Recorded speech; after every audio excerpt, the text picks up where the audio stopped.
네, 한동훈 법무부 장관의 취임사를 들었는데요.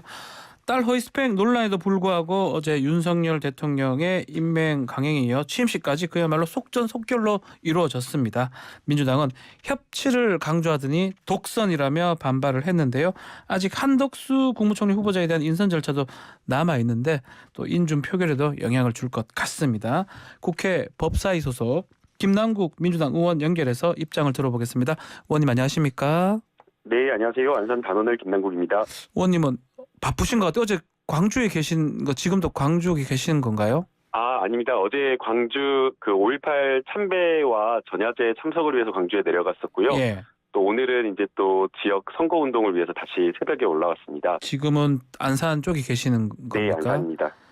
어제 광주에서 지금 임명 소식을 아마 들었을 것 같아요. 네, 어제 광주에서 갑작스러운 임명 소식을 들어서 네. 좀 너무 의외다라는 생각을 했습니다. 바로 전날만 하더라도 윤석열 대통령이 국회에 와서 예. 시정연설을 하면서 진정한 자유주의를 기도 했습니다. 민주당이 우려했던 검찰 공화국, 특히 지금 보면 내각도 내각이지만 청와대 비서관까지 검찰 출신들이 상당히 많은 것 같습니다. 네, 뭐 민정, 총무, 인사 전부 다 네. 검찰 출신들로 이렇게 다 채워진 것으로 보이는데요. 굉장히 좀 심각한 문제입니다. 예. 이게 지금 비서관들 보면 공무원으로 보면 1급이지만 음흠. 굉장히 주요한 국정 전반의 컨트롤 타워 역할을 합니다. 네. 그래서 실제 영향력이나 이런 것들 아주 막강하다라고 이야기를 하고 있기 때문에 네. 굉장히 중요한 역할을 하는데요. 이 자리는 대통령에게 쓴소리를 할 수 있고 대통령과 활발하게 토론할 수 있는 사람들로 채워져야 됩니다. 네. 그런데 지금 채워진 사람들 보면 대다수가 윤석열 총장과 같이 함께 일을 했다라거나 아니면 또는 뭐 한동훈 법무부 장관과 인연이 있다거나 죄다 어떻게 보면 검찰에서 일을 했던 측근들로만 기용을 한 겁니다. 예. 그러니까 한마디로 창명 하복에 이렇게 익숙한 그런 어떤 검찰 출신의 예스맨들만 이렇게 했을 때 그런 사람들이 지근거리에서 대통령을 보좌했을 때 과연 대통령실을 제대로 운영할 수 있을까? 그런 것들이 저는 의문이고요. 네. 그래서 그저께 국회에서 시정연설문 이렇게 시정연설을 하셨는데 시정연설문 11쪽짜리였는데요. 네. 내용이 정말 너무나 형편이 없었습니다. 제대로 설명도 안 되어 있었고요. 예, 예. 네, 이게 뭐 고등학생, 대학생이 썼나라고 생각이 들 정도로 충실하지 못한 그런 시정연설문이었거든요. 그래서 박수 이런 뭐 어떤 많이 치던데요. 박수를 칠 시기를 잘 못 잡으시는 것 같더라고요, 의원님들께서. 뭐 보통은 자연스럽게 공감이 되는 부분에 있어서 타이밍을 딱 잡아가지고 여당 의원님들이 박수를 치셔야 되는데 그러네요. 그 타이밍을 잘 못 잡는 걸 보면 시정연설문도 제대로 잘 쓰지 못한 것 같습니다. 이게 추경 예산안과 관련된 설명이 있어야 되기 때문에 네. 추경에 대한 여러 가지 필요성과 뭐 효과 등등의 내용들이 충실하게 설명되어 있어야 되는데 구체적인 근거 하나도 설명이 되어 있지 않았고요. 연금 개혁과 관련된 부분, 뭐 교육 개혁 이런 것들 이야기를 했었는데 네. 국회에서 첫 시정연설 이런 거 이야기한다라고 하면 의제 설정 이거 굉장히 중요하기 때문에 구체적인 어떤 설명과 내용 왜 이게 나왔는지 이런 것들에 대한 배경 다 여당하고도 다 이렇게 정치적으로 물밑에서 조율해서 나와야 되는데 네. 전혀 그런 것들이 없었던 것으로 보여서 아쉽다. 예, 굉장히 좀 우려스럽습니다. 이 질문 좀 이런 것들이 인사에서 저는 문제가 불거졌다고 생각이 됩니다. 여당하고 대통령실 입장에서는 인사청문회 과정에서 한동훈 법무부 장관 후보자 뭐 별 문제 없었지 않느냐. 특히 뭐 좀 아플 것 같긴 한데, 이 민주당 의원들 좀 실수했던 부분, 특히 뭐 김남국 의원도 조금 그 부분이 있잖아요. 네, 저희가 인사청문회를 예. 조금 부족하게 검증했다라는 것과 예. 한동훈 법무부 장관 후보자가 가지고 있었던 여러 가지 자질이라든가 아니면 도덕적 기준이라든가 이런 부분에 있어서 부족한 것, 이 국민적 기준에 맞냐 이거는 별개의 문제라고 생각이 됩니다. 다른 것이다. 예. 네. 한동훈 후보자 지금 보면은 조국 장관 수사를 하면서 본인이 여러 가지 입시와 관련된 것들을 아주 진짜 성역 없이 수사를 했었잖아요. 그러면 그 기준을 동일하게 똑같은 기준에 똑같은 잣대를 자신에게도 그리고 다른 사람에게도 그렇게 적용을 해야 되는데 본인 그렇게 수사하고 수사한 뒤에 보면 시점상으로 보면 수사한 뒤에 본인 자식과 관련된 딸과 관련된 스펙 쌓기를 했다라는 그런 의혹이 제기됐는데 네. 거기에 대해서 반칙과 뭐 스펙 쌓기 아니다라고 하고 뭐 반칙은 없었다라는 식의 이런 어떤 변명만을 하고 있었기 때문에 예. 이해할 수 없는 그런 태도였다고 봅니다. 알겠습니다. 자, 정호영 장관 후보자 임명은 보류가 됐습니다. 자, 근데 이제 문제는 한덕수 국무총리 후보자 인준인데 20일 날 국회 본회의 표결이 잡혀 있는데 당내 의견이 조금 모아지고 있는지 이것도 궁금합니다. 어떻습니까? 저희가 이 문제 가지고 이제 의총을 아직은 하지 않았기 때문에 이것도 의총 여는 겁니까? 이 사안도? 그 전에 아마 인준과 관련된 토론을 또 하게 될지도 모르겠습니다. 예, 그래서 조금 고민스러운 부분이 있는데요. 네. 뭐 몇몇 의원님들께서는 그래도 정부가 출범하기 때문에 인준 표결에 참여해서 동의해줘야 되는 거 아니냐, 인준해줘야 되는 거 아니냐 이렇게 주장하시는 분들이 몇몇 있으셨거든요. 민주당 내에 네. 있다는 거죠. 예. 네, 그런데 지금 또 이렇게 협치를 거부하고 또 강행하는 이런 모습을 보여서 또 내부의 또 분위기가 또 어떻게 될지는 또 봐야 될 것 같습니다. 그러니까 지금 한동훈 장관 임명이 이 인준 표결하고 아주 직접적 영향이 있을 것이다. 이렇게 말씀하시는 겁니까? 뭐 직접적으로 영향이 있을지 없을지는 모르겠지만 일정 부분 판단에는 영향이 있을 것으로 저는 생각이 됩니다. 해임 건의 얘기가 벌써 나와요. 임명된 지 이틀, 하루 이틀 됐는데 한동훈 장관 해임 검토 아니면 뭐 탄핵 이런 얘기 어떻게 보십니까? 아직 그런 이야기는 듣지를 못했는데 죄송합니다. 벌써 그런 제가 또 기사를 좀 빨리 받는 것 같아요. 여의보도보다 소식이 더 빠르신데요. 네. 해임 얘기는 뭐 아직까지는 당내에서는 없다라는 거죠. 네, 전혀 들어보지 못했습니다. 원내 대변인이 아마 백브리핑을 하면서 약간 얘기를 했던 것 같아요. 해임도 할 수 있다. 근데 이게 법적 구속력은 없잖아요, 사실은. 네, 아직 듣지는 못했습니다. 네. 알겠습니다. 자, 한동훈 장관은 아마 임명을 받자마자 이게 준비를 했는지는 모르겠지만 현충원 참배도 했고 취임식도 열었는데요. 또 취임식에 아마 임명 1시간 30분 만에 아마 이루어진 걸로 좀 알려져 있습니다. 취임사를 보셨을 건데 뭐 주목한 내용은 무엇입니까? 취임사에서 한동훈 장관이 그런 이야기를 했더라고요. 예.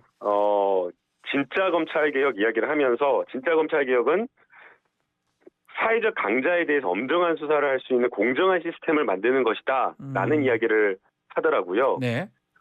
그 사회적 강자가 자신들이라는 것을 좀 알았으면 좋겠습니다. 아하. 왜 그리고 지금까지 자신들에 대해서 그 공정한 칼날을 제대로 쓰지 못했는지 좀 제대로 반성하고 진짜 검찰개혁을 좀 했으면 하는 바람입니다.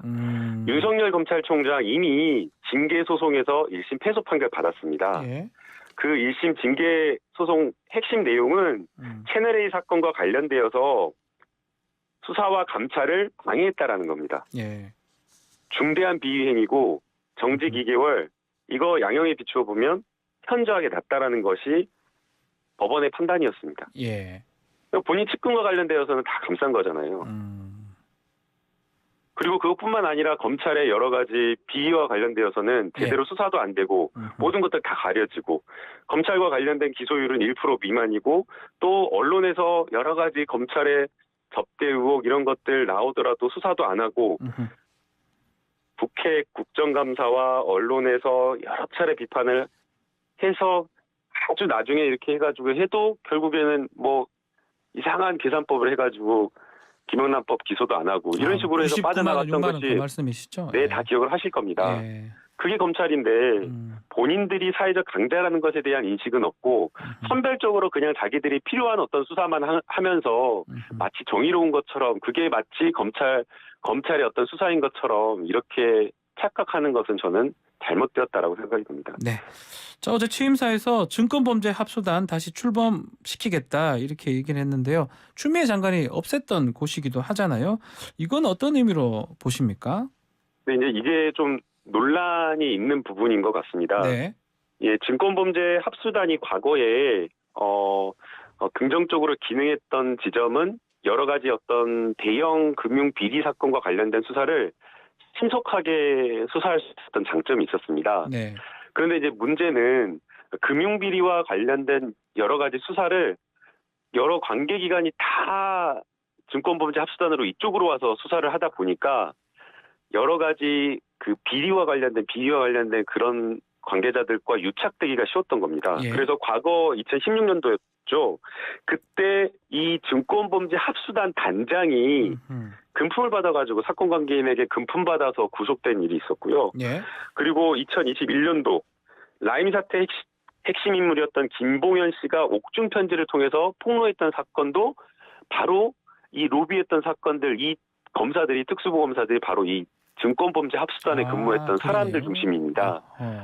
예, 그래서 부패하기도 쉽다. 그러니까 수사를 하는 어떤 여러 가지 긍정적 기능도 있었지만 또 유착되고 부패하고 그런 여러 가지 폐단이 있어서 추미애 장관은 이 증권범죄 합수단을 쪼개가지고 권한을 나눠놨는데, 네. 근데 이제 또 그게 비리 대응 능력이 떨어지기 때문에 여기에 대한 것을 좀 키워야 된다라는 취지인 것 같은데, 일장일단이 있기 때문에 네. 이 부분을 좀 더 살펴봐야 될 것 같습니다. 지켜보실 것이다.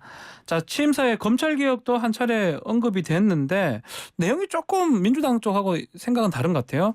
권한 내려놓기가 아니라 좀 개혁을 좀 더 중립성 뭐 이런 얘기를 하지만 차이가 꽤 있는 것 같습니다. 어떻게 보십니까? 검찰 개혁에 대한 인식.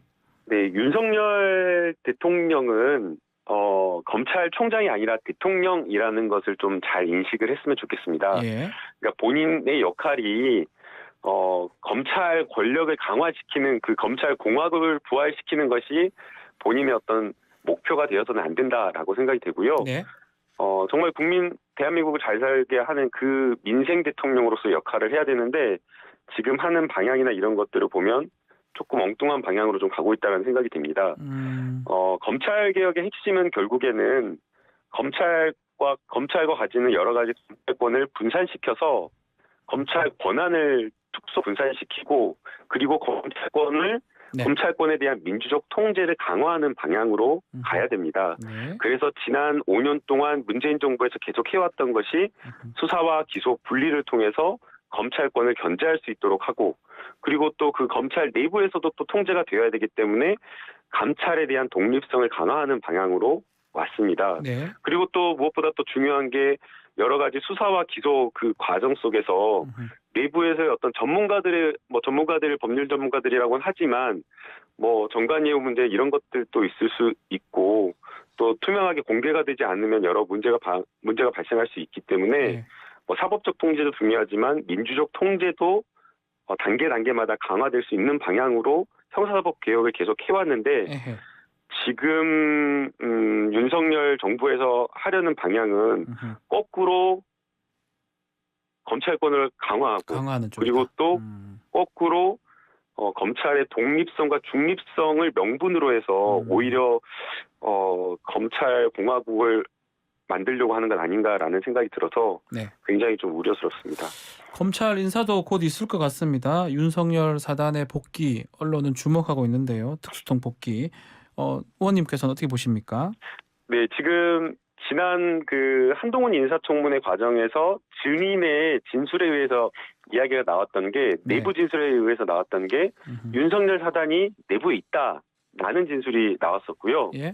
그리고 실제 나오는 인사 발표들 보면 대통령실, 민사, 인사총무 이런 데 다 검찰 출신들 장악하고 법제처장, 국정원, 기조실장 등등의 모든 부처의 검찰 출신들로 포진을 하고 있거든요. 네. 그래서 검찰 바깥에도 다 검찰 출신인데 법무부 장관도 최측근 그리고 지금 서울중앙지검장이며 요직들도 다 지금 본인의 어떤 핵심 측근들로 이렇게 하겠다라고 하고 있기 때문에 네. 가장 우려스러운 거는 지금 이런 상황에서 지금 이 정부의 여러 가지 비위나 이런 것들을 제대로 누가 수사할 수 있을까라는 생각이 듭니다. 이미 지금 인사만 하더라도 윤재순 총무비서관 대통령의 핵심 측근이라고 하니까 여러 가지 비위와 문제 있다고 하더라도 그냥 부실 검증해갖고 올려버린 거잖아요. 그렇죠. 예. 예, 그래서 이 정부가 부패하지 않게 제대로 좀 수사하고 견제할 수 있는 그런 어떤 검찰이 되어야 되는데 과연 그 기능을 제대로 할 수 있을지 지금 인사검증에서만 보더라도 그 기능 자체가 제대로 되지 않는 것 같아서 수사하는 그 검찰도 역시 과연 윤석열 검찰총장, 과연 제 식구였던 친정 식구였던 검사들을 다 수사할 수 있을지 그런 걱정이 있습니다. 의문이다. 자, 이 질문도 한번 드려보겠습니다. 최강욱 의원 2심 판결이 곧 있습니다. 아마 이 조국 전 법무부 장관 아들한테 허위 인턴 증명서 발급 이 부분인데 1심에서는 집행유예형을 받았거든요. 2심에서 어떻게 될 거라고 예상을 하시는지요?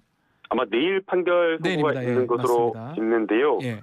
예, 저도 아마 정확하게 이제 판결문이나 이런 것들 보지 않아서 어떻게 될지는 모르겠지만 예. 아마 이런 생각했을 것 같습니다. 지금 한동훈 그 장관의 인사청문 과정에서 그랬잖아요. 네. 돈을 주고 다 논문을 대필했다라는 의혹이 지금 나오고 있고 또 어플 경진대회에서는 또 그것도 역시나 마찬가지로 뭐 200만 원인가 이런 돈 주고 이렇게 어플을 만들어가지고 제출했다, 출품했다 이런 이야기 나오는 거잖아요. 네. 그래서 만약 이걸 그대로 이 의혹이 사실이라고 한다면 조국 장관님 그냥 지금 이 봉사활동 몇 시간 부족해서 지금 위조다라는 이야기가 나오고 있는데 근데 그게 아니라 차라리 돈 주고 누구 다른 사람한테 해주라고 했으면 나았겠다. 괜찮다. 이런 거 아닌가라는 덜 오글겠다는 그런 생각까지 하지 않았을까라는 생각이 듭니다. 그래서 역설적이네요. 예. 왜 이렇게 그 법과 원칙이라고 하는 공정의 잣대가 다른 것인지 결국에는 조국 장관에 대한 그 수사 자체가 정치적 어떤 수사였다라는 생각을 지울 수가 없습니다. 알겠습니다. 자, 오늘 말씀 여기까지 듣겠습니다. 감사합니다. 네, 감사합니다. 더불어민주당 김남국 의원과 말씀 나눴습니다.